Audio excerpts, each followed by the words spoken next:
தமிழகத்தில் வைரஸ் காய்ச்சல் பரவி வரும் நிலையில் மாவட்ட மருத்துவ அதிகாரிகளுக்கு சுகாதாரத்துறை பல்வேறு அறிவுறுத்தல்களை வழங்கியுள்ளது. மாவட்டம் முழுவதும் வைரஸ் காய்ச்சல் பரவல் தன்மையை தீவிரமாக கண்காணிக்கவும், மருத்துவமனைகளை சுத்தமாக வைத்திருக்கவும் மாவட்ட மருத்துவ அதிகாரிகளுக்கு அறிவுறுத்தப்பட்டுள்ளது. மாவட்டத்தின் எந்த பகுதியில் வைரஸ் காய்ச்சல் பரவல் அதிகரித்துள்ளது என்பதை கண்டறியவும், அந்த பகுதியில் நகராட்சியுடன் இணைந்து தூய்மை பணிகளை அதிகரிக்கவும் அறிவுறுத்தப்பட்டுள்ளது. இவை தவிர கொசு பரவலை கட்டுப்படுத்துதல், கை கழுவுதல் மற்றும் பள்ளி குழந்தைகளிடம் வைரஸ் காய்ச்சல் குறித்து விழிப்புணர்வு ஏற்படுத்துதல் உள்ளிட்டவற்றை மேற்கொள்ளவும் சுகாதாரத்துறை அறிவுறுத்தியுள்ளது. மருத்துவமனைகளில் அனுமதிக்கப்பட்டு வீடு திரும்பியவர்கள் பூரணமாக குணமடைந்து விட்டார்களா என்பது குறித்து ஆய்வு செய்ய அறிவுரை வழங்கப்பட்டுள்ளது.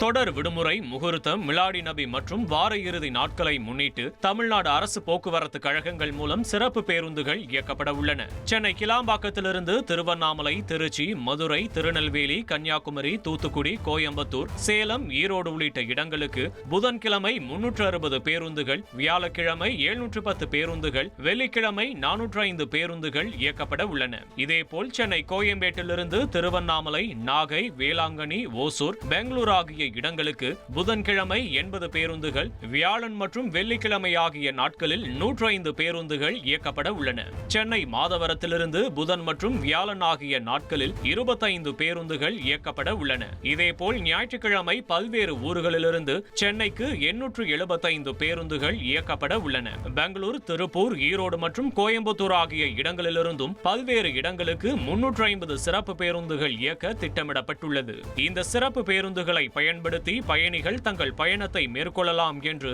போக்குவரத்து கழக மேலாண் இயக்குநர் தெரிவித்துள்ளார்.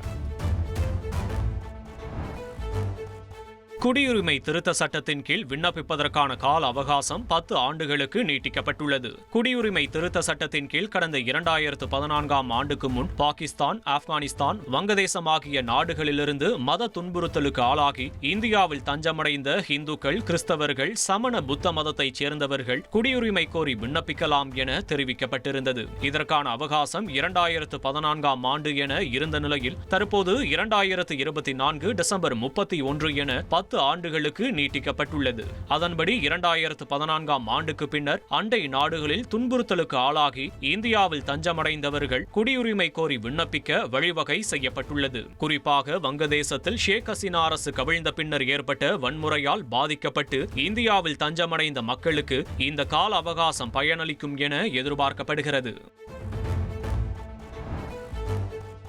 விழுப்புரம் மாவட்டம் திண்டிவனத்தில் பட்டியல் சமூகத்தைச் சேர்ந்த அரசு ஊழியரை திமுக நகரமன்ற உறுப்பினர் காலில் விழ வைத்ததாக புகார் அளிக்கப்பட்ட நிலையில் வன்கொடுமை சட்டத்தின் கீழ் வழக்கு பதிவு செய்யப்பட்டுள்ளது. திண்டிவனம் நகராட்சி அலுவலகத்தில் இளநிலை உதவியாளராக முனியப்பன் என்பவர் பணியாற்றி வருகிறார். அவருக்கும் 20வது வார்டு திமுக நகரமன்ற உறுப்பினர் ரம்யாவுக்கும் நிதி ஒதுக்கீடு தொடர்பாக பிரச்சனை ஏற்பட்டுள்ளது. இது தொடர்பாக நகரமன்ற தலைவர் நிர்மலாவின் கணவர் ரவிச்சந்திரனிடம் நகரமன்ற உறுப்பினர் ரம்யா முறையிட்டதாக தெரிகிறது. இதனையடுத்து நகராட்சி ஆணையர் அறையில் முனியப்பனை அழைத்து ரவிச்சந்திரன், ரம்யா உள்ளிட்டோர் பேசியுள்ளனர். அப்போது முனியப்பனை அவர்கள் இருவரும் ரம்யாவின் காலில் விழ வைத்ததாக புகார் எழுந்துள்ளது.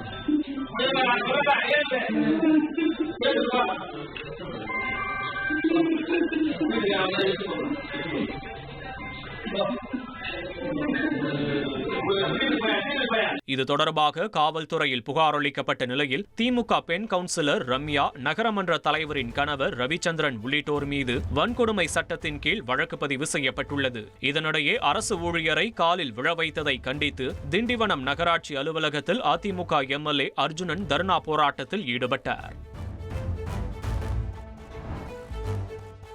மசோதாக்கள் மீதான முடிவின் போது ஆளுநர்கள் விருப்ப உரிமை அதிகாரத்தை செயல்படுத்த முடியாது என உச்சநீதிமன்றத்தில் மேற்கு வங்க அரசு தெரிவித்துள்ளது. மசோதாக்களுக்கு கெடு விதித்த விவகாரத்தில் குடியரசுத் தலைவரின் விளக்க கேள்விகள் மீதான விசாரணை உச்சநீதிமன்ற தலைமை நீதிபதி B.R. கவாய் தலைமையிலான அரசியல் சாசன அமர்வு முன்பு நடைபெற்றது. மேற்கு வங்க அரசின் சார்பில் ஆஜரான மூத்த வழக்கறிஞர் கபில் சிபல் மசோதாக்கள் மீதான முடிவின் போது ஆளுநர்கள் விருப்ப உரிமை அதிகாரத்தை செயல்படுத்த முடியாது என்று தெரிவித்தார். அரசமைப்பு சாசனத்திற்கு அளிக்கும் விளக்கம் நடைமுறைப்படுத்துவதாக இருக்க வேண்டும். மசோதாவுக்கு ஒப்புதல் அளிக்காமல் நிறுத்தி வைத்து அரசமைப்பு சாசனம் செயல்பட ஆளுநர் தடைக்கல்லாக இருப்பதை அனுமதிக்கக்கூடாது என்று வாதிட்டார். மசோதாவுக்கு ஒப்புதல் அளிக்க 3 மாதம் காலக்கெடு இல்லாவிட்டாலும் காலக்கெடு என்பது இருக்க வேண்டும். ஆளுநர்கள் நேர்மையுடன் நடந்து கொள்வார்கள் என மத்திய அரசு கருதினார். அதே மரியாதையை சட்டமன்றத்திற்கும் அளிக்க வேண்டும். மசோதாவுக்கு ஆளுநர் ஒப்புதல் அளிக்க ஆகும் தாமதமே உச்சநீதிமன்றத்தில் மாநிலங்கள் வழக்கு தொடர காரணமாவதாகவும் கபில் சிபல் தெரிவித்தார். குடும்ப நண்பர்கள் கிட்னி மாற்று அறுவை சிகிச்சைக்கு அனுமதி மறுத்த உத்தரவை ரத்து செய்து உத்தரவிடப்பட்டுள்ளது. சிறுநீரக பாதிப்புக்கு உள்ளான தஞ்சாவூரைச் சேர்ந்த வி. பெரியசாமி என்பவருக்கு அவரது நண்பரான ஈரோட்டைச் சேர்ந்த சி. கணேசன் என்பவர் கிட்னியை தானமாக தர முன்வந்தபோது உடல் உறுப்பு மாற்று அறுவை சிகிச்சை அங்கீகார குழு கிட்னி மாற்று அறுவை சிகிச்சைக்கு அனுமதி மறுத்துவிட்டது. இந்த உத்தரவை எதிர்த்து பெரியசாமி தொடுத்த வழக்கை விசாரித்த சென்னை உயர்நீதிமன்ற நீதிபதி ஆனந்த் வெங்கடேஷ் குடும்ப நட்பை எப்படி ஆவண ஆதாரங்களுடன் நிரூபிக்க முடியும் என்று கேள்வி எழுப்பி அங்கீகார குழுவின் உத்தரவை ரத்து செய்து உத்தரவிட்டார். பெரியசாமியும் அவருடைய நண்பர் கணேசனும் அங்கீகார குழு முன் குடும்பத்தினருடன் வியாழக்கிழமை ஆஜராக வேண்டும் என்று உத்தரவிட்ட நீதிபதி அவர்களின் விண்ணப்பத்தை அங்கீகார குழு மறுபரிசீலனை செய்து 4 வாரங்களுக்குள் இறுதி முடிவு எடுக்க வேண்டும் என்றும் உத்தரவிட்டார். உறவினர்கள் அல்லாதவர்கள் உடல் உறுப்பு தானம் செய்வதை சட்டம் தடை செய்யவில்லை என்றும் இதில் பண பரிவர்த்தனைகள் இருக்கக்கூடாது என்பதையே சட்டம் வலியுறுத்துகிறது என்றும் நீதிபதி தெரிவித்துள்ளார். சென்னையில் ஆபரண தங்கத்தின் விலை சவரனுக்கு 640 ரூபாய் அதிகரித்து ஒரு சவரன் 78,000 தாண்டியுள்ளது. ஒரு சவரன் தங்கம் 78,440 ரூபாய்க்கும் 1 கிராம் தங்கம் 9,805 ரூபாய்க்கும் விற்பனை செய்யப்படுகிறது. கனவிலும் நினைத்து பார்க்க முடியாத அளவிற்கு தங்கம் விலை புதிய உச்சத்தை தொட்டதால் பெண்கள் திருமண வீட்டார் அதிர்ச்சி அடைந்துள்ளனர். வெள்ளி விலையில் எந்தவித மாற்றமும் இன்றி 1 கிலோ 1,37,000 ரூபாய்க்கும் 1 கிராம் 137 ரூபாய்க்கும் விற்பனையாகிறது. வரலாற்றில் மிக மோசமான வெள்ள பாதிப்புக்கு ஆளாகியுள்ள பஞ்சாப் மாநிலத்தில் வரும் செப்டம்பர் 7ஆம் தேதி வரை அனைத்து பள்ளிகள் மற்றும் கல்லூரிகளுக்கு விடுமுறை அளித்து அம்மாநில முதலமைச்சர் உத்தரவிட்டுள்ளார். பஞ்சாப் மாநிலத்தில் வெள்ளத்திற்கு 30 பேர் உயிரிழந்துள்ள நிலையில் ஃபெரோஸ்பூரில் வெள்ளத்தில் தத்தளிக்கும் மக்கள் படகில் பத்திரமாக வெளியேற்றப்பட்ட காட்சிகள் வெளியாகியுள்ளன.